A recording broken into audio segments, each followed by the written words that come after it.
بسم الله الرحمن الرحيم.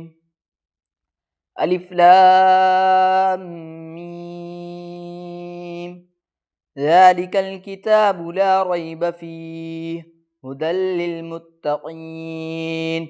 الذين يؤمنون بالغيب ويقيمون الصلاة ومما رزقناهم ينفقون والذين يؤمنون بما أنزل إليك وما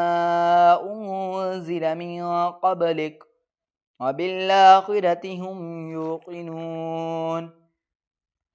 أولئك على هدى من ربهم وأولئك هم المفلحون إن الذين كفروا سواء عليهم أأنذرتهم أم لم تنذرهم لا يؤمنون ختم الله على قلوبهم وعلى سمعهم وعلى أبصارهم غشاوة ولهم عذاب عظيم ومن الناس من يقول آمنا بالله وباليوم الآخر وما هم بمؤمنين يخادعون الله والذين آمنوا وما يخدعون إلا أنفسهم وما يشعرون في قلوبهم مرض فزادهم الله مرضا ولهم عذاب أليم بما كانوا يكذبون وإذا قيل لهم لا تفسدوا في الأرض قالوا إنما نحن مصلحون ألا إنهم هم المفسدون ولكن لا يشعرون وإذا قيل لهم آمنوا كما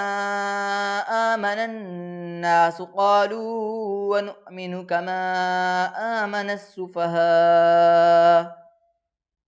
ألا إنهم هم السفهاء ولكن لا يعلمون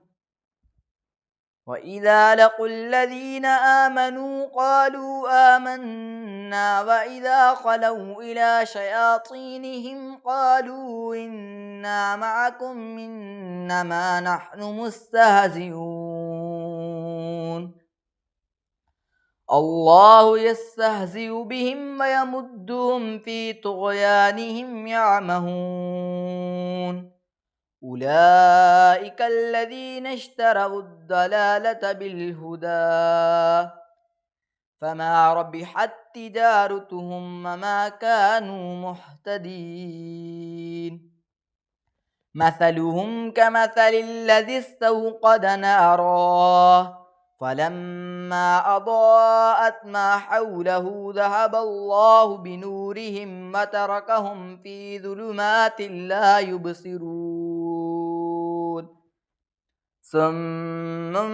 بكم عمي فهم لا يرجعون أو كسيب من السماء فيه ظلمات ورعد وبرق